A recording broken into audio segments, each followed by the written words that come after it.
आज मैं दोस्त आपके लिए चैप्टर 1 ठोस अवस्था लाया हूँ, जिसमें आपको मैं दोस्तों ठोस अवस्था के बारे में A to Z complete information दूंगा। ये वीडियो की पार्ट 1 है दोस्तों, ठोस अवस्था, जिसमें हम ठोस अवस्था के बारे में सभी गुण पढ़ेंगे, सभी बातों के बारे में अध्ययन करेंगे दोस्तों। अब दोस्तों ठोस अवस्था ये भी पदार्थ की एक अवस्था ही है। आप जानते हैं दोस्तों पदार्थ की 5 अवस्था होती है, लेकिन कणों के अरेंजमेंट के आधार पर दोस्तों जो छोटे छोटे पार्टिकल होते हैं उसके अरेंजमेंट के आधार पर दोस्तों ठोस को 3 अवस्था में बांटा गया, ठोस, द्रव और गैस। आप जानते हैं दोस्तों, क्योंकि प्लाज्मा और बीईसी ये 2 अलग पार्ट हो गए दोस्तों। प्लाज्मा और बीईसी ये अलग पार्ट हो गए, लेकिन कणों के व्यवस्था के आधार पर पदार्थ को 3 अवस्था में बांटा गया, ठोस अवस्था, द्रव अवस्था और गैस अवस्था। क्योंकि ठोस अवस्था में वैसे गुण आते हैं जिसमें कण एक ही जगह स्थिर होते हैं, इसके कण एक जगह से दूसरी जगह नहीं जाते दोस्तों, इसीलिए ये ठोस अवस्था में आते हैं। ठीक है दोस्तों, तो चलिए स्टार्ट करते हैं ठोस अवस्था। ठोस अवस्था का मेरा पहला टॉपिक है दोस्तों, ठोस अवस्था के समान अभिलक्षण, general characteristics of solid state. पहला पॉइंट है दोस्तों, अंतर आणविक बल ठोसों एक दूसरे में नजदीक लाने की कोशिश करती है ताकि ठोस का आकार आयतन निश्चित हो जाए और उसमें असंपीड्य गुण आ जाए। मतलब दोस्तों ठोसों के आकार एवं आयतन निश्चित इसलिए होते हैं दोस्तों क्योंकि उनके कणों के बीच दोस्तों आकर्षण बल बहुत अधिक होते हैं। इन आकर्षण बलों को बोलते हैं अंतर आणविक आकर्षण बल। क्या बोलते हैं दोस्तों? अंतर आणविक आकर्षण बल। ठीक है दोस्तों, अंतर आणविक आकर्षण बल। और ये दोस्तों एक दूसरे के जितने भी कण होते हैं दोस्तों, जितने भी कण होते हैं ठोस में, एक दूसरे को नजदीक लाने की कोशिश करते हैं। नजदीक लाएंगे दोस्तों तभी एक दूसरे में अंतर आणविक आकर्षण बल अधिक होगा दोस्तों, और ये अंतर आणविक आकर्षण बल जितना अधिक होगा दोस्तों ठोस उतना ही संपीड्य होगा, असंपीड्य होगा। ठीक है दोस्तों, संपीड्य और असंपीड्य दोस्तों, असंपीड्य उसको कहते हैं दोस्तों जिसको सामान्य बल लगाकर दोस्तों, इसको सामान्य बल लगाकर हम इसके आकार में परिवर्तन नहीं कर सकते हैं, इसके आयतन में परिवर्तन नहीं कर सकते दोस्तों, इसके आकार आयतन में। ऐसे गुण को कहते हैं दोस्तों असंपीड्य गुण। तो दोस्तों इसके कण अगर जितने ज्यादा नजदीक होंगे दोस्तों, इनके कण जितने ज्यादा नजदीक होंगे, इनके कणों को एक जगह से दूसरे जगह जाने के लिए इनको जगह नहीं मिलेगी दोस्तों। इनके कण जितने नजदीक होंगे, इनके कणों के विस्थापन के लिए स्पेस नहीं मिलेगा दोस्तों, और जब स्पेस ही नहीं मिलेगा तो हम कितना भी फोर्स लगा ले दोस्तों ये असंपीड्य ही होंगे, मतलब ये इसका आकार में परिवर्तन नहीं होगा दोस्तों। ठीक है, तो चलिए नेक्स्ट पॉइंट पे आते हैं। ठोस पदार्थ कठोर और असंपीड्य होते हैं। मैंने अभी बताया कि कठोर और असंपीड्य होते हैं। कठोर और असंपीड्य में दोस्तों फर्क क्या है? असंपीड्य मतलब इसको दबाकर इसके आयतन में परिवर्तन नहीं कर सकते दोस्तों। कठोर और असंपीड्य 2 अलग अलग पार्ट है दोस्तों। कठोर क्या होती है दोस्तों कि हम किसी भी ठोस में, किसी भी वस्तु में, ठोस हो चाहे किसी भी वस्तु में, अगर हम बल लगाएं तो इसके आकृति में परिवर्तन कर दे दोस्तों। अगर इसके आकृति में परिवर्तन कर दे दोस्तों, जैसे कि ये अभी चतुर्भुजाकार है, अगर इस पर बल लगाकर हम दोस्तों इसका आकार कुछ ऐसे कर दे दोस्तों, इसका आकार ऐसे कर दे, तो मतलब ये जो वस्तु है दोस्तों कम कठोर है। क्या है दोस्तों? कम कठोर है। मतलब कठोर वह गुण है दोस्तों जो किसी वस्तु के आकार में परिवर्तन होने से रोकता है दोस्तों। और असंपीड्य या संपीड्य कौन सा गुण है दोस्तों? जिसमें हम बल लगाकर उसके आयतन में परिवर्तन करने से रोके दोस्तों, इस गुण को असंपीड्य गुण कहते हैं दोस्तों। अगर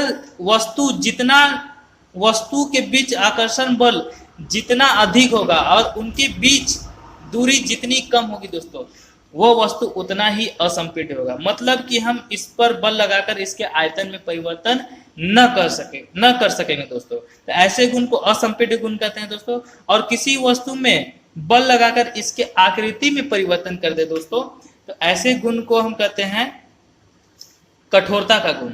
ठीक है दोस्तों। नेक्स्ट है दोस्तों, ठोस के अणुओं के बीच दूरियां बहुत कम होती है। अभी मैंने बताया दोस्तों, इनके अणुओं के बीच दूरियां कम होती है, तभी ये असंपीड्य ये कठोर होते हैं। ठोस पदार्थों के अणुओं की स्थिति निश्चित होती है, परंतु वे अपनी मध्य स्थिति के सापेक्ष दोलन करते हैं दोस्तों। आप जानते ही हैं कि इन जितने भी ठोस के कण हैं, इन कणों के भी स्थिति फिक्स होती है दोस्तों, क्योंकि ये एक दूसरे आकर्षण बल से बंधे होते हैं दोस्तों। ये सब एक दूसरे आकर्षण बल से बंधे होते हैं दोस्तों। अब ये एक दूसरे से बंधे होते हैं, फिर भी दोस्तों ये दोलन करते रहते हैं। दोलन आप जानते हैं दोस्तों, अपने मध्य स्थिति से दाएं तथा बाएं, चाहे ऊपर चाहे नीचे, गति करना दोस्तों दोलन कहलाता है। तो ठोस के जितने भी कण होते हैं दोस्तों, अपने मध्य स्थिति से दोलन करते हैं दोस्तों। लेकिन ये थोड़ी सी हल्की ही दोलन करते हैं, बहुत कम दूरी तक ही करते हैं दोस्तों, लेकिन दोलन करते रहते हैं।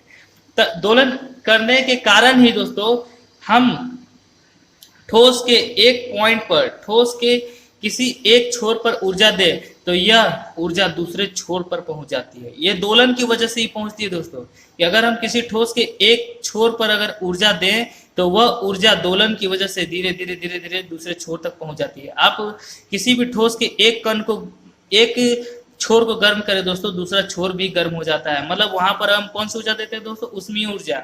दूसरा छोर भी क्या होता है दोस्तों, गर्म हो जा रहा है। मतलब ऊर्जा का स्थानांतरण हो रहा है। ऊर्जा का स्थानांतरण क्यों हो रहा है दोस्तों, ये दोलन की वजह से हो रहा है। ठीक है। नेक्स्ट आते हैं, ठोस पदार्थों के घनत्व द्रवों तथा गैसों की अपेक्षा अधिक होता है। आप जानते हैं कि ठोस पदार्थों का घनत्व गैसों तथा द्रवों के अपेक्षा इसलिए अधिक होता है दोस्तों, क्योंकि ठोस पदार्थों में सपोज मान लेते हैं कि ये कोई बर्तन है जिसकी कैपेसिटी भी मीटर की है। कितनी है दोस्तों, भी मीटर की। अब सपोज ये ठोस का कण है, सपोज दोस्तों इस ठोस का कण है, तो ठोस के कण में बहुत सारे कण आएंगे दोस्तों, क्योंकि इसके कणों का अरेंजमेंट बहुत नजदीक होता है दोस्तों।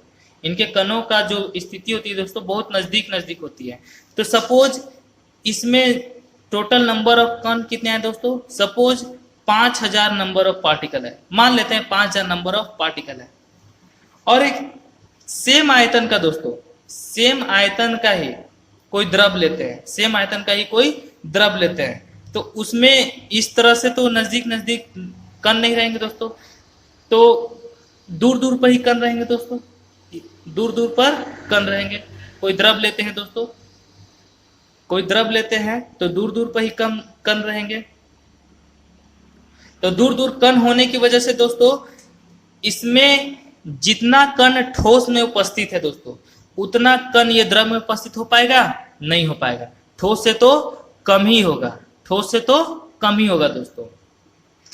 तो सेम आयतन में कणों की मात्रा क्या है, अधिक है दोस्तों, इसलिए ठोस का घनत्व अधिक होता है और द्रव का घनत्व दोस्तों कम होता है।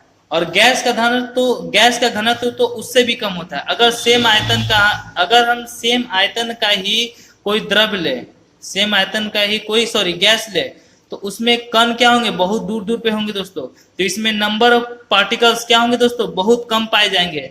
तो नंबर ऑफ पार्टिकल कम पाए जाएंगे दोस्तों, तो इसमें घनत्व भी क्या हुए दोस्तों, कम हुए।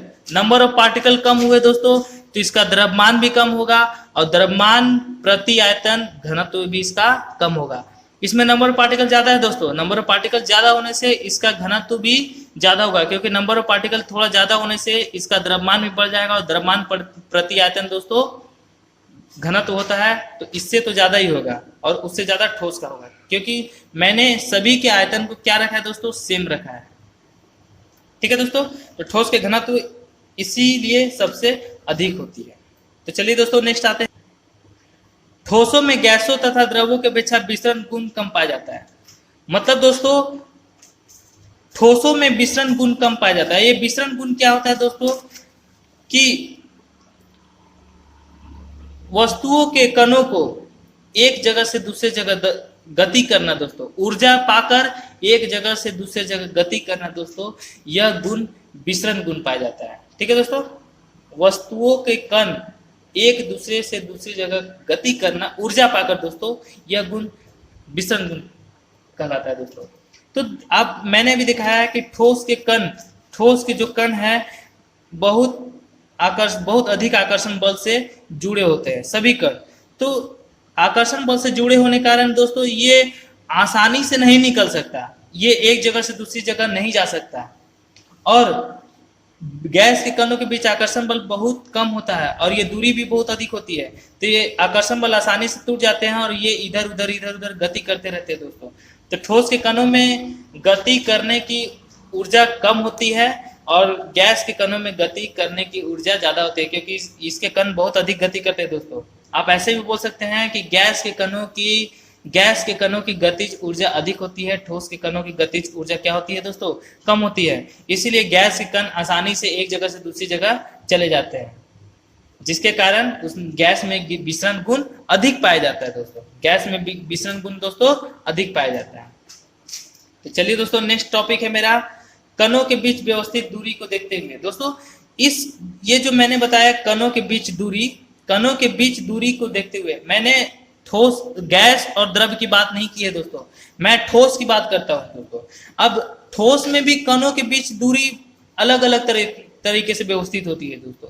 बहुत सारे ऐसे ठोस होती है जिसके कणों के बीच की दूरी एक जैसी नहीं होती है दोस्तों। तो इस कणों के बीच की दूरी को देखते हुए ठोस को दो भागों में बांटा गया दोस्तों। कितने भाग में बांटा गया है? दो भागों में, क्रिस्टलीय ठोस और अक्रिस्टलीय ठोस, crystalline solid and non crystalline या एमॉर्फस सॉलिड दोस्तों, एमॉर्फस सॉलिड। ठीक है दोस्तों, तो चलिए आते हैं क्रिस्टलाइन सॉलिड दोस्तों। क्रिस्टलाइन सॉलिड मतलब क्रिस्टलीय ठोस। फर्स्ट पॉइंट ऑफ क्रिस्टलीय ठोस क्या बोलते हैं दोस्तों? क्रिस्टलीय ठोस की आकृति अणुओं की एक निश्चित तथा नियमित व्यवस्था होती है। मतलब कि क्रिस्टलीय ठोस जितने भी होंगे उसके अणुओं के बीच कणों की व्यवस्था सेम होगी मेरे दोस्तों।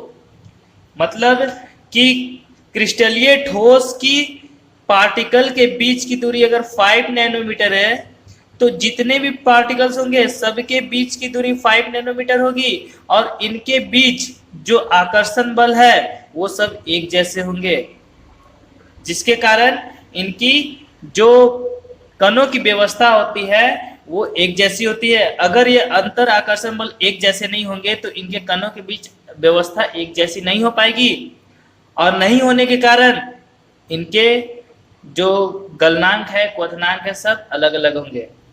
ठीक है, तो नेक्स्ट पॉइंट क्या है?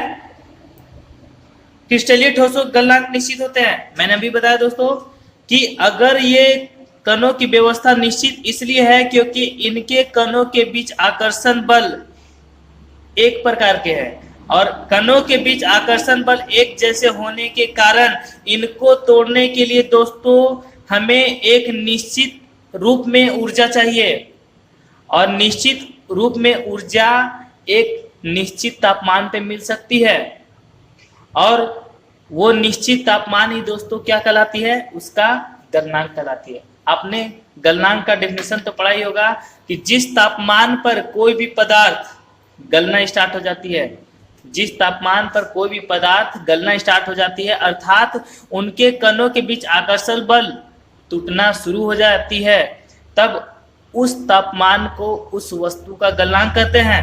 तो इसमें भी वही है, एक निश्चित तापमान पर इसके कण क्या होंगे? टूटने लगेंगे। टूटने के कारण इनके जो गलनांक होते हैं निश्चित हो जाते हैं। ठीक है, तो चलिए थर्ड पार्ट में आते हैं। क्रिस्टलीय ठोस, वास्तविक ठोस होते हैं। अब वास्तविक ठोस और आभासी ठोस क्या है दोस्तों? कि आभासी ठोस और वास्तविक ठोस में एक अंतर ऐसा है कि वास्तविक ठोस को निश्चित तापमान पर, एक नॉर्मल टेम्परेचर पर, एक नॉर्मल तापमान पर रखा जाए तो उसमें उसकी आकृति एक जैसी होती है दोस्तों। वास्तविक ठोस में उसकी आकृति जिस तरह से है उस तरह से बनी रहती है, जबकि आभासी ठोस में ऐसा नहीं होता। आप एग्जाम्पल ले सकते हैं ग्लास का। ग्लास जो आपके खिड़की में शीशे लगे होते हैं उसमें देखे होंगे दोस्तों कि जो खिड़की का ऊपर वाला भाग है, जो खिड़की का ऊपर वाला भाग है वो हल्के क्या होते हैं, पतले होते हैं, और जो नीचे वाला भाग है दोस्तों वो थोड़े क्या होते हैं, मोटे होते हैं। ऐसा इसलिए होता है क्योंकि सूर्य की रोशनी पाकर, सूर्य की ऊर्जा पाकर यहाँ के जो पार्टिकल्स है वो नीचे की तरफ ग्रेविटेशन के कारण, गुरुत्वाकर्षण के कारण नीचे की ओर क्या करते हैं, बहना स्टार्ट करते हैं, और ये बहते हुए सीधे नीचे इसके बॉटम पे चले जाते हैं, और बॉटम पे आने के कारण ये पार्टिकल सब यहाँ इकट्ठे हो जाते हैं और नीचे की परत क्या होती है दोस्तों, मोटी हो जाती है। तो मतलब एक सामान्य तापमान पर देखते हैं कि आभासी ठोस की आकार बदल रही है, लेकिन वास्तविक ठोस में ऐसा नहीं होता है। इसीलिए क्रिस्टलीय ठोस वास्तविक ठोस होते हैं। क्रिस्टलीय ठोस साधारणतः लघु क्रिस्टलों की बहुत अधिक संख्या का समूह होता है। अर्थात दोस्तों की क्रिस्टलीय ठोस और क्रिस्टलीय ठोस में आप पार्टिकल की संख्या, मतलब जितने भी कण हैं उनकी संख्या देखेंगे ज्यादातर दोस्तों अधिक होगी, और जितने ज्यादा कणों की संख्या अधिक होगी दोस्तों कोई भी वस्तु उतना ही ज्यादा क्रिस्टल होगा। सपोज मैं एग्जांपल लेता हूं दो ठोस का, इसमें कणों का आकार थोड़े बड़े हैं, कणों के आकार थोड़े क्या है, बड़े हैं, तो इसको कहीं से भी कट किया जाए, इसको कहीं से भी कट किया जाए तो हो सकता है कि इसमें जो कट करने के बाद अगर हम देखें, कट करने के बाद अगर हम स्लाइड करके, जैसे इसको कट करने के बाद इसको इस तरह से देखेंगे, उसी तरह इसमें कट करके अगर देखा जाए तो हो सकती है कि इसमें उस तरह से इसके सतह की फिनिशिंग एक जैसी ना हो। लेकिन अगर कोई ऐसा पार्टिकल है, कोई ऐसा वस्तु है कोई ऐसा वस्तु है जिनके कणों का आकार बहुत ही छोटा है, कणों का आकार क्या है दोस्तों, बहुत ही छोटा है, बहुत ही छोटा होने के कारण आप कहीं से भी इसको कट कीजिए, कट करने के बाद उनकी आप सतह को देखिए, आपको एक जैसे ही आकृति मिलेगी, एक जैसा ही सतह मिलेगा। जैसे दोस्तों मैं एक एग्जांपल देता हूं, एक लोहा को आप कट कीजिए, एक लोहे की छड़ को आप कट कीजिए, और कट कर उसके जो क्रॉस सेक्शन एरिया है, जो सतह का क्षेत्रफल है दोस्तों उसको आप देखिए, और एक ईंट को कट कीजिए, ईंट करके उसके सतह को देखिए दोस्तों, दोनों में आप डिफरेंस पाएंगे। जो छड़ है, लोहे की छड़ है, उसकी सतह आपको चिकनी मिलेगी, क्योंकि दोस्तों लोहे के छड़ के कणों का आकार बहुत ही छोटा होता है, इसीलिए काटने पर उनकी सतह थोड़ी चिकनी होती है और ईंट की सतह थोड़ी रुखरी होती है। तो हम बोल सकते हैं ईंट के मुकाबले लोहे की छड़ ज्यादा क्रिस्टलाइन है, ज्यादा क्रिस्टलीय है। ठीक है दोस्तों, तो चलिए क्वेश्चन पॉइंट नंबर 5 पे आते हैं। ठोस के अणुओं की व्यवस्था एक निश्चित पैटर्न में होता है, यह पैटर्न संपूर्ण ठोस समान अंतराल में व्यवस्थित होता है। मैंने बताया अभी कि ठोस के जितने भी कण होते हैं एक निश्चित पैटर्न में होता है। अगर इन दोनों के अगर दो क्रमागत कणों के बीच की दूरी 5 नैनोमीटर है, तो जितने भी कण हैं उनके कणों के बीच की दूरी 5 नैनोमीटर ही होंगे, क्योंकि इनके बीच अंतर आकर्षण बल एक जैसे होते हैं। अगर अंतर आकर्षण बल एक जैसे नहीं हुए तो कणों के बीच की दूरी घट और बढ़ सकती है, और घटने और बढ़ने के कारण वो एक वास्तविक ठोस और क्रिस्टलीय ठोस नहीं बन पाएगा। ठीक है दोस्तों, जैसे एग्जांपल देते हैं NaCl, KCl, Na2SO4, Fe, Au, quartz. मैंने दोस्तों क्वार्ट्ज की बात की है, शीशे जो खिड़की में कांच होते हैं उसकी नहीं बात की है। तो इसमें जितने भी मैंने एग्जांपल में दिखाया है, आप किसी को कट कीजिए, आपको एक बहुत ही फिनिशिंग सतह मिलेगी उसको कट करने पे। जैसे मैं आपको एग्जांपल देता हूँ लोहा और Na2SO4, KCl, NaCl नमक है जो आप खाते हैं, गोल्ड, आप किसी को भी कट करें आपको एक चिकनी सतह मिलेगी। इससे आप पता लगा सकते हैं कि वो क्रिस्टलाइन सॉलिड है। ठीक है दोस्तों, तो चलिए अक्रिस्टलीय ठोस, दूसरा टॉपिक मेरा क्या है, अक्रिस्टलीय ठोस। तो क्रिस्टलीय ठोस और जब क्रिस्टलीय ठोस आप समझ गए तो अक्रिस्टलीय ठोस भी समझने में बहुत ही आसानी होगी। अक्रिस्टलीय ठोस के अवयवी कणों के अणुओं की कोई निश्चित व्यवस्था नहीं होती है और ना ही कोई निश्चित ज्यामितीय आकृति होती है। ठीक है दोस्तों, मैं अभी बताया कि क्रिस्टलीय ठोस की एक निश्चित ज्यामितीय आकृति होती है, मतलब लोहे को अगर सामान्य तापमान पर रख दिया जाए तो लोहा का आकार, लोहे का डायमेंशन जितना है उतना ही रहेगा, जबकि आप अक्रिस्टलीय ठोस में नहीं पाएंगे। जैसे मैं एक एग्जांपल देता हूं, रबर रेजिन और प्लास्टिक, ये भी एक ठोस है दोस्तों, लेकिन इनकी आप आकृति देखें तो एक जैसे नहीं मिलेगी। रबर थोड़े से भी तापमान पाकर वो अपनी आकृति बदलना स्टार्ट कर देती है। रबर थोड़े से भी तापमान पाकर, थोड़े से भी ऊष्मीय ऊर्जा पाकर वो अपनी आकृति चेंज करना स्टार्ट कर देती है दोस्तों।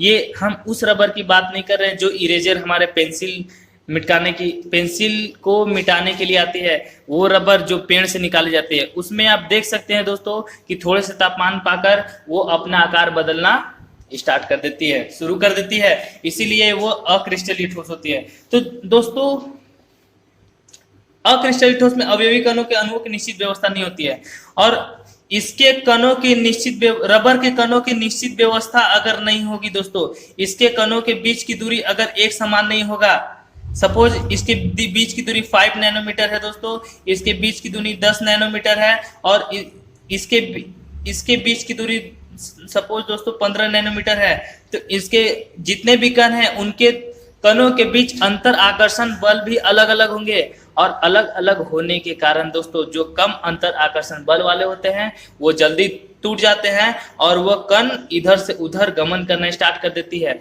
और जब ठोस के कण इधर से उधर गमन करना स्टार्ट कर दे दोस्तों तो उसमें बहने का गुण आ जाता है। आप समझ सकते हैं द्रव में ऐसा ही गुण पाया जाता है। द्रव में बहने की प्रकृति क्यों होती है? क्योंकि उसके कण एक जगह से दूसरी जगह गमन करना स्टार्ट कर देते हैं। इसीलिए रबर में भी जिनके अंतर आकर्षण बल कमजोर होंगे उसमें बहने का गुण आ जाएगा, और जब बहने का गुण आ जाएगा दोस्तों तो उनके कणों की जो व्यवस्था है वो एक जैसी नहीं रहेगी। इसीलिए अक्रिस्टलीय ठोस में अवयवी कणों की अणु व्यवस्था निश्चित नहीं होती है और ना ही कोई निश्चित ज्यामिति होती है। ठीक है दोस्तों, इन ठोसों के अणुओं की व्यवस्था एक निश्चित पैटर्न में नहीं होता है। जब कणों की व्यवस्था ही निश्चित नहीं रहेगी तो उसका पैटर्न एक जैसा कभी नहीं होगा। जैसे प्लास्टिक, रबर, रेजिन मैंने बताया।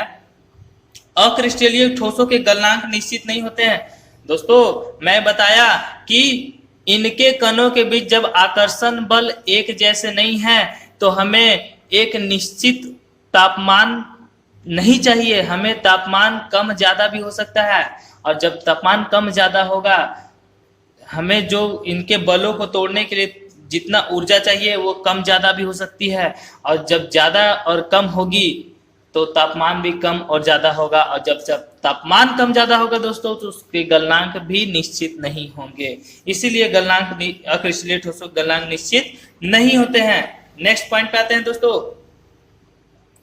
आशा करता हूं आपको दिख रहा होगा। नेक्स्ट पॉइंट है अक्रिस्टलीय ठोसों की संरचना द्रवों की समान होती है। अक्रिस्टलीय ठोसों की संरचना द्रवों की समान होती है। मैंने अभी बताया दोस्तों कि अक्रिस्टलीय ठोस के पार्टिकल के बीच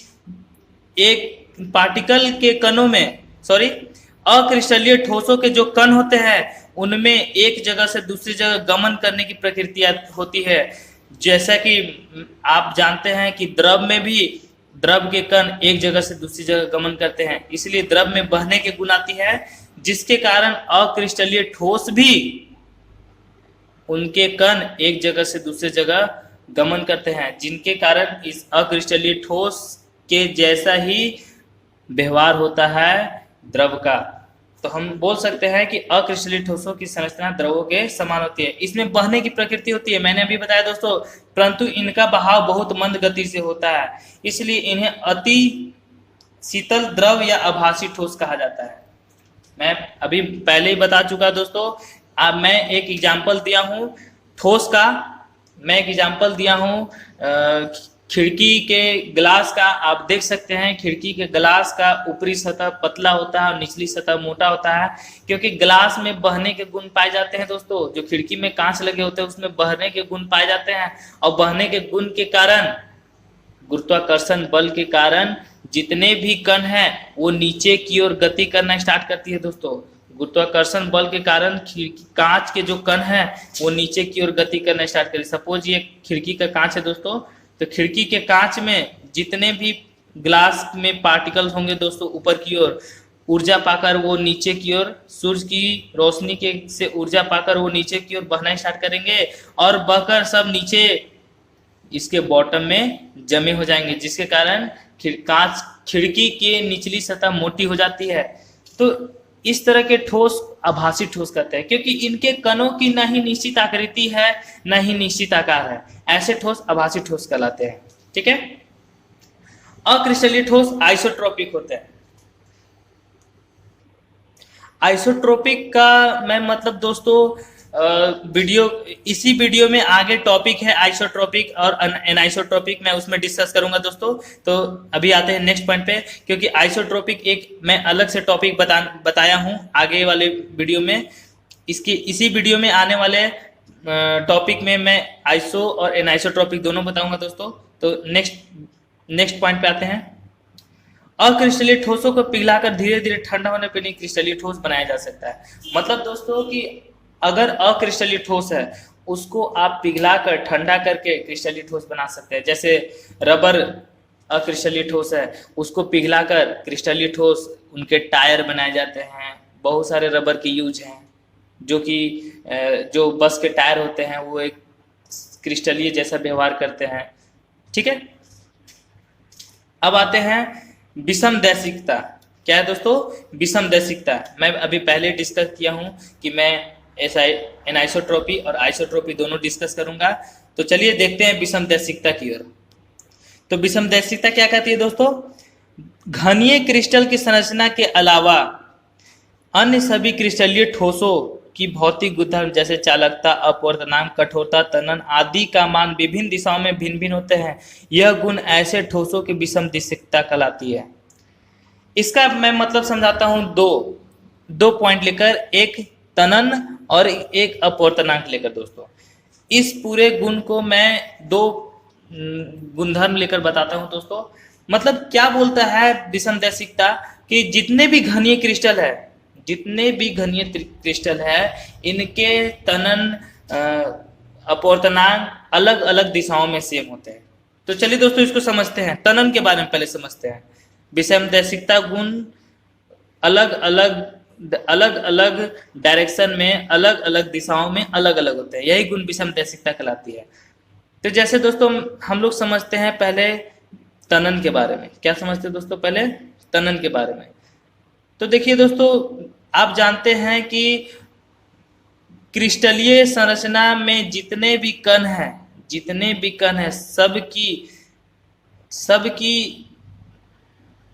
सबकी जो अरेंजमेंट है, जो व्यवस्था है, एक निश्चित प्रकार से होती है। मतलब सभी कण के बीच की दूरी एक फिक्स होती है। सबके कण के बीच की दूरी एक फिक्स होती है। सपोज मैंने इसको 10 नैनोमीटर, इसके कणों के बीच की दूरी 10 नैनोमीटर है दोस्तों, तो जितने भी कण हैं सबके बीच की दूरी 10 नैनोमीटर ही होगी। तब बात करते हैं तनन की। तो सपोज दोस्तों मैं इस ठोस के ऊपर वाले पार्ट से तनन करना स्टार्ट किया। तो देखिए दोस्तों, इसमें तनन कितने पार्टिकल के बीच की होगी? 1 2 3 4 5 6 7 8 9 10।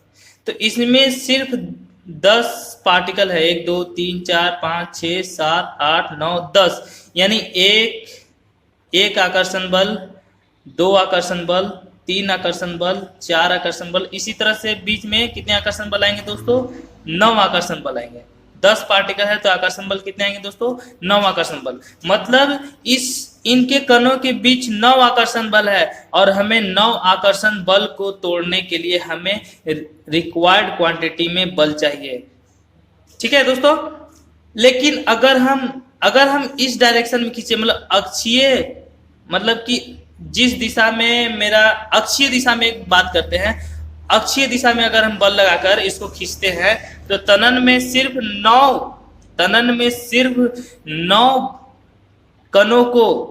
9 कणों के आकर्षण बल को तोड़ना होगा। लेकिन बात करते हैं हम डायगनली दोस्तों, विकर्ण के रूप में। हम बल विकर्ण के डायरेक्शन में लगाते हैं, विकर्ण के दिशा में लगाते हैं, तो इसमें कितने कण आएंगे दोस्तों? 1 2 3 4 5 6 7 8 9 10 11 12 कितने आएंगे दोस्तों? इतना तो फिक्स है कि जितना हम अक्षीय दिशा में कण पाते हैं उतना से अधिक हम विकर्ण की दिशा में कण पाएंगे। तो विकर्ण की दिशा में जितना ज्यादा कण होंगे उतना ही ज्यादा उनके बीच आकर्षण बल होगा दोस्तों, उतना ही ज्यादा उनके बीच आकर्षण बल होगा। तो आप देखते हैं कि विकर्ण की दिशा में हमें आकर्षण बल को तोड़ने के लिए, सपोज विकर्ण की दिशा में 15 पार्टिकल है तो हमें 14 आकर्षण बल तोड़ना होगा दोस्तों। कितने आकर्षण बल को तोड़ना होगा? 14 आकर्षण बल को। और इधर अक्ष की दिशा में कितना होगा दोस्तों?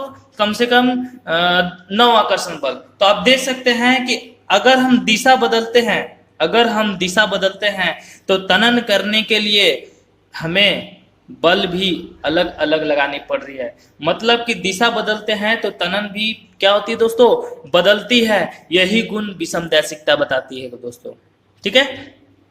क्योंकि इनके कणों का अरेंजमेंट फिक्स है दोस्तों, इनके कणों का अरेंजमेंट फिक्स है। इसी कारण डायगनली मतलब विकर्ण के दिशा में कण ज्यादा आएंगे और अक्षीय दिशा में कण क्या आएंगे दोस्तों? कम आएंगे। आप जानते हैं कि कोई भी स्क्वायर हो चाहे रेक्टेंगल हो, इनके साइड के अकॉर्डिंग डायगोनल अधिक लेंथ ज्यादा होता है, डायगोनल के लेंथ अधिक होता है दोस्तों। उसी तरह इनके जो साइड के तरफ जो पार्टिकल होंगे, इनके जो भुजा के तरफ जो कण होंगे और जो विकर्ण की तरफ कण होंगे, विकर्ण वाला कण ज्यादा होंगे। और जितना ज्यादा कण होंगे दोस्तों उनके बीच आकर्षण बल भी उतना ही ज्यादा होगा। और अक्षीय दिशा के मुकाबले विकर्ण की दिशा में देखा जाए दोस्तों तो आकर्षण बल ज्यादा मिलेंगे। और आकर्षण बल ज्यादा मिलेंगे तो तनन क्या होगा दोस्तों? आकर्षण, हम सेम फोर्स लगाएं, सेम बल लगाएं तो हम विकर्ण की दिशा में ज्यादा तनन नहीं कर पाएंगे। अगर हम समान बल लगाते हैं दोस्तों, अक्षीय और विकर्ण की दिशा में समान बल लगाते हैं दोस्तों, तो विकर्ण की दिशा में हम ज्यादा तनन नहीं कर पाएंगे। क्योंकि इनके कणों के बीच आकर्षण बलों की संख्या क्या है दोस्तों? ज्यादा है। और इनके कणों के बीच आकर्षण बलों की संख्या दोस्तों कम है। तो समान बल में ये ज्यादा हम खींच पाएंगे और विकर्ण की दिशा में कम खींच पाएंगे, जिसके कारण दोनों दिशा में तनन क्या होगी दोस्तों? अलग अलग होगी। यही गुण विषमदैशिकता कहलाती है दोस्तों। आप समझ रहे होंगे। अगर आपको नहीं समझ में आए एक बार फिर से वीडियो पॉज करके देख सकते हैं दोस्तों। अब आते हैं दोस्तों समदैशिकता गुण। क्या है दोस्तों? समदैशिकता गुण। अक्रिस्टलीय ठोसों में अणुओं की कोई निश्चित व्यवस्था नहीं होने के कारण इनके भौतिक गुणधर्म की कठोरता, अपवर्तनांक, तनन चालकता मान विभिन्न दिशा में एक समान होते हैं। ठोसों का यह गुण समदैशिकता कहलाती है दोस्तों। चलिए हम तनन लेकर ही एग्जांपल आपको समझा देते हैं। जैसे कि मैं कोई ऐसा ठोस लिया जो कि अक्रिस्टलीय है, तो अक्रिस्टलीय के कणों के बीच जो कण है उनका व्यवस्था एक जैसा नहीं होता है दोस्तों, एक जैसा नहीं होता है। कहीं कम कहीं ज्यादा, कहीं कम कहीं ज्यादा होते हैं। तो आप जरूरी नहीं है कि अक्षीय दिशा में आप जितने कण पाए उतना से ज्यादा कण आप किस दिशा में पाए? अक्षीय दिशा में आप जितना कण पा रहे हैं, जरूरी नहीं कि आप विकर्ण की दिशा में ज्यादा कण पाएंगे। हो सकता है बराबर भी हो सकता है क्या दोस्तों? बराबर भी हो। तो अगर समान बल लगाएंगे तो तनन भी क्या होगी दोस्तों? समान होगी। अगर समान बल दोनों दिशा में लगाया जाए तो समान होगी, और समान होने के कारण यह गुण समदैशिकता कहलाएगी दोस्तों। तो आई होप आपको समझ में आया होगा। अगर समझ में आया होगा दोस्तों तो मेरे चैनल को सब्सक्राइब कर दे, यह मेरी आपसे रिक्वेस्ट है। क्योंकि दोस्तों मैं इतना मेहनत कर रहा हूँ, आपके लिए कर रहा हूँ, और इसी तरह आपको केमिस्ट्री का, फिजिक्स का और मैथ्स का लगातार वीडियो मिलते रहेंगे दोस्तों। मेरे चैनल पे देखते रहिए, मेरे साथ बने रहिए, और घर बैठे बैठे और आप अपने 12th की तैयारी करते रहिए। तो दोस्तों नेक्स्ट टॉपिक हमारा है विभिन्न बंधों के आधार पर ठोसों का वर्गीकरण।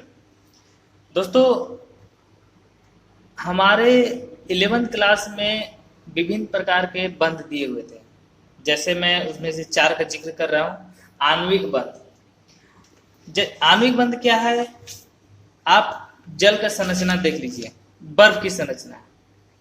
एक बर्फ है, जल का ही एक रूप है बर्फ। बर्फ में एक बर्फ की क्या होती है फॉर्मूला दोस्तों? H2O। H2O में O का एक मॉलिक्यूल है, 2 किसका है? H का। 2 किसका है? H का। एक ये हुआ एक H2O का मॉलिक्यूल। क्या हुआ दोस्तों? ये एक H2O का मॉलिक्यूल। ऐसे ऐसे बहुत सारे मॉलिक्यूल, बहुत सारे अणु बर्फ में एक मिले हुए हैं, और एक अणु, एक H2O अणु और दूसरे H2O अणु के बीच क्या है? बंध बना हुआ है। ऐसे बंध को आणविक बंध बोलते हैं। क्या बोलते हैं? आणविक बंध।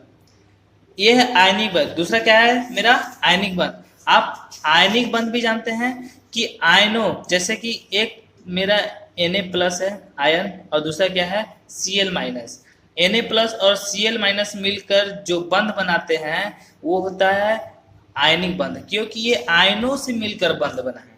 ठीक है दोस्तों। थर्ड है मेरा धात्विक ठोस। आप जानते हैं कि धातु में जितने भी परमाणु होते हैं, धातु में जितने भी परमाणु होते हैं वे एक दूसरे से जुड़े होते हैं, और उनके बीच में बंध है तभी जुड़े हुए हैं, उनके बीच में बंध है तभी वो जुड़े हुए हैं। तो ऐसे बंधों को बोलते हैं धात्विक बंध, जो कि मेटल में होता है। चौथा है सहसंयोजक बंध। अब सहसंयोजक बंध आप तो जानते ही हैं, अब मैं इंट्रोडक्शन में ही बता चुका हूं, केमिस्ट्री के इंट्रोडक्शन में। सहसंयोजक बंध क्या होता है?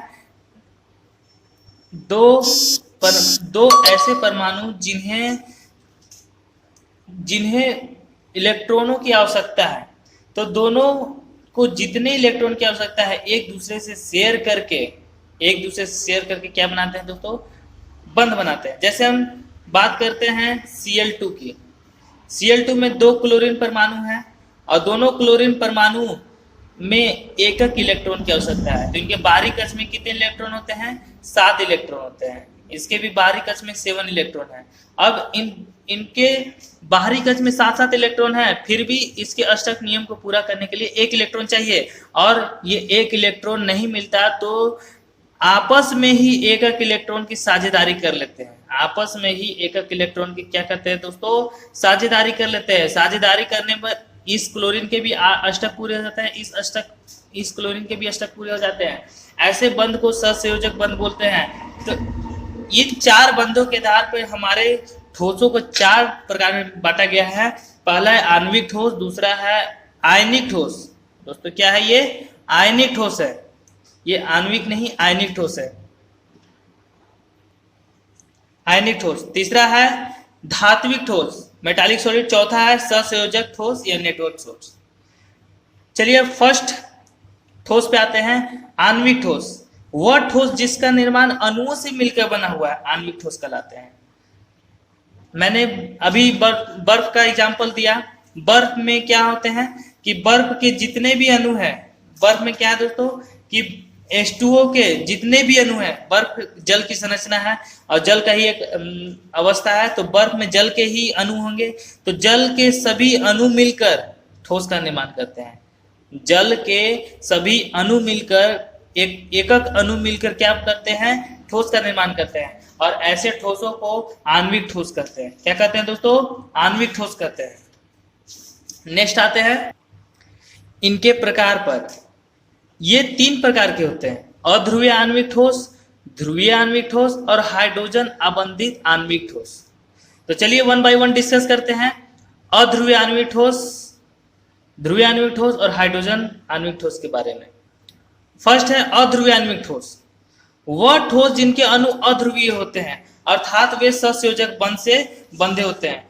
मतलब दोस्तों कि ऐसा ठोस जो सहसंयोजक बंध से बंधा होता है, ऐसा ठोस जो सहसंयोजक बंध से बना होता है, मतलब कि उनके जो कण है, जो उनके जो अणु है सहसंयोजक बंध से बने होते हैं। जैसे मैं एग्जांपल लेता हूं कि एक मेरा ठोस है आयोडीन का, क्या है दोस्तों, आयोडीन का ठोस है, आयोडीन का ठोस है। अब इसमें जितने भी कण हैं वो किसके अणु के हैं, वो आयोडीन अणु के हैं। क्या है दोस्तों, आयोडीन अणु के हैं। इसमें जितने भी अणु हैं सब आयोडीन अणु के ही, सब आयोडीन अणु है, और आयोडीन अणु मिलकर ही क्या बनाया है, ठोस बनाया है। ठीक है, तो आयोडीन अणु हमेशा क्या बनाता है, सहसंयोजक बंध। आप पहले ही पढ़ चुके हैं, जैसे मैं क्लोरीन का बताया वैसे ही आयोडीन का होता है। आयोडीन को भी एक इलेक्ट्रॉन की आवश्यकता होती है, तो दो आयोडीन परमाणु मिलकर साझा करके आयोडीन अणु बनाते हैं, आयोडीन अणु बनाते हैं। और आयोडीन, बहुत सारे आयोडीन अणु मिलकर एक ठोस का निर्माण करते हैं। ऐसे ठोस अध्रुवीय आणविक ठोस कहलाते हैं, क्योंकि दोस्तों इसमें इलेक्ट्रॉन की साझेदारी होती है, इसमें इलेक्ट्रॉन की साझेदारी होती है। कोई इलेक्ट्रॉन देता और लेता नहीं है, तो इसमें कोई भी ध्रुवीय की बात आती नहीं है, तो इस पर कोई आवेश नहीं आती है, इसीलिए अध्रुवीय आणविक ठोस होता है ये। इन ठोसों के अणुओं के बीच वंडर वाल फोर्स होता है। दोस्तों ये ठोस, ये I2 और ये दूसरा I2 का अणु, पहला I2 का अणु दूसरे I2 के अणु के बीच जो बल होता है दोस्तों, ये कौन सा बल होता है, वंडर वाल बल होता है दोस्तों। कौन सा बल होता है, वंडर वाल बल होता है। एक I2 और दूसरे I2 के बीच जो बल काम करते हैं दोस्तों, ये वंडर वाल बल होता है। और ये जो वंडर वाल बल है दोस्तों बहुत ही कमजोर होते हैं, जिसके कारण ये क्रिस्टल नम्र और विद्युत के कुचालक होते हैं। वंडर वाल बहुत कम ही फोर्स होता है दोस्तों, वंडर वाल बहुत कमजोर फोर्स होता है, इसीलिए ये क्रिस्टल नम्र होते हैं। इनके क्रिस्टलों के गलनांक और क्वथनांक कम होते हैं। जब वंडर वाल बल ही कम है दोस्तों, तो इनके क्वथनांक और गलनांक भी ऑब्वियसली कम ही होंगे। अतः ये समान ताप पर द्रव या गैस होते हैं। ये नॉर्मल टेम्परेचर, हमारे रूम टेम्परेचर पर ये गैस अवस्था या द्रव अवस्था में ही पाए जाते हैं। आप जानते हैं क्लोरीन गैस अवस्था होती है, आयोडीन ठोस होती है, गैस, ठोस और गैस भी होती है, लेकिन अलग अलग टेम्परेचर की बात है। आयोडीन ठोस भी होती है और कुछ टेम्परेचर पर गैस भी होती है। चलिए नेक्स्ट आते हैं ध्रुवीय आणविक ठोस। नेक्स्ट क्या है मेरा दोस्तों, ध्रुवीय आणविक ठोस। वह ठोस जिसके अणु ध्रुवीय अणु द्वारा बने होते हैं। इनके अणुओं के बीच द्विध्रुव आकर्षण बल होता है, इसीलिए ध्रुवीय आणविक ठोस कहलाता है। अब बात आते हैं ध्रुवीय की। तो ध्रुवीय आणविक ठोस जिसमें ध्रुवों के आकर्षण बल से हो। जैसे दोस्तों कि जैसे मैं आयनिक की बात नहीं कर रहा हूं, मैं अभी ध्रुवीय की बात कर रहा हूं। तो जैसे NaCl मेरा कोई ठोस है, NaCl का कोई मेरा ठोस है जिसमें बहुत सारे NaCl, ये एक NaCl अणु है, दूसरा NaCl अणु है। तो इसमें जब Na एक इलेक्ट्रॉन देता है, Na एक इलेक्ट्रॉन क्या करता है दोस्तों, Cl को देता है, तो इस पर एक पॉजिटिव ध्रुव आ जाता है। क्या आता है, पॉजिटिव ध्रुव आ जाता है। और जब Cl लेता है तो इस पर निगेटिव ध्रुव आ जाता है दोस्तों। तो इसमें दो ध्रुवों के बीच, इसमें क्या है दोस्तों, दो ध्रुवों के बीच आकर्षण बल लगता है और अणु का निर्माण होता है। किसका निर्माण होता है दोस्तों, NaCl अणु का निर्माण होता है। और ये NaCl, बहुत सारे NaCl मिलकर अगर ठोस बनाए तो ऐसे ठोस को क्या बोलते हैं, ध्रुवीय आणविक ठोस कहते हैं। जैसे SO2, NaCl, BaCl2, ये ठोस नम्र और विद्युत के कुचालक होते हैं। ये भी ठोस क्या होते हैं दोस्तों, बहुत ही नम्र होते हैं और विद्युत के कुचालक होते हैं। इनके ठोस अवस्था विद्युत के कुचालक होते हैं। ठीक है, आप NaCl में आयनिक की तरह ना समझे दोस्तों, मैं ध्रुवीय की बात किया हूं। ठीक है, इनके गलनांक और क्वथनांक क्या होते हैं दोस्तों, उच्च होते हैं। इनके गलनांक और क्वथनांक उच्च होते हैं क्योंकि अभी मैंने बताया इनके बीच ध्रुवीय आकर्षण बल होता है, और ध्रुवीय आकर्षण बल को तोड़ने में बहुत स्ट्रॉन्ग एनर्जी चाहिए, ध्रुवीय आकर्षण बल एक बहुत स्ट्रॉन्ग फोर्स होता है और इनको तोड़ने के लिए स्ट्रॉन्ग एनर्जी चाहिए और स्ट्रॉन्ग एनर्जी के कारण इनका क्वथनांक और गलनांक हाई हो जाता है। फिर भी ये समानता पर गैस तथा द्रव अवस्था में पाए जाते हैं। फिर भी जब हाई टेम्परेचर पर मैं NaCl का एग्जांपल दिया तो इसमें इसके अणु को तोड़ने के लिए स्ट्रॉन्ग फोर्स चाहिए। NaCl जैसे बहुत सारे ऐसे अणु हैं, NaCl जैसे बहुत सारे ऐसे अणु हैं जिनको बहुत कम टेम्परेचर पर ही ये क्या हो जाता है, पिघल जाते हैं। NaCl का टेम्परेचर ज़्यादा चाहिए इसको गलने के लिए, लेकिन बहुत सारे ऐसे अणु हैं जो कम टेम्परेचर पर ही गल जाते हैं, बहुत कम टेम्परेचर पर गल जाते हैं। इसीलिए उन अणुओं का गलनांक और क्वथनांक क्या होता है दोस्तों, कम होता है। इसलिए वो सामान्य अवस्था पर, समान ताप पर द्रव तथा गैस अवस्था में पाए जाते हैं। तीसरा है दोस्तों हाइड्रोजन आबंधित आणविक ठोस। इस प्रकार के ठोस भी ध्रुवीय अणु द्वारा बंधे होते हैं, परंतु इन ठोसों में हाइड्रोजन बंध उपस्थित है। मतलब दोस्तों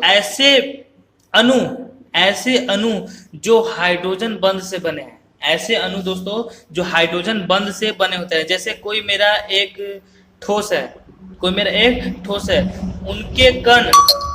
उनके कण के बीच जो बल कार्य कर रहा है दोस्तों, उनके कणों के बीच, उनके अणुओं के बीच जो बल कार्य कर रहा है दोस्तों, ये कौन सा बल होगा, हाइड्रोजन बंध। और इसमें जितने भी अणु है दोस्तों, जितने भी अणु हैं सभी हाइड्रोजन बंध से बने होंगे, और हाइड्रोजन बंध से बनकर जो हमारा ठोस तैयार होता है दोस्तों, जो मेरा ठोस तैयार होता है वही कहलाता है हाइड्रोजन आबंधित आणविक ठोस। ठीक है दोस्तों, यहाँ पर एक बात आपके दिमाग में जरूर आ रही होगी दोस्तों, ये हाइड्रोजन बंध होता क्या है, कहाँ पर ये अप्लाई होता है। तो दोस्तों अगर आप 11th में पढ़े होंगे चैप्टर 4, तो चैप्टर 4 में आप समझे होंगे हाइड्रोजन बंध के बारे में।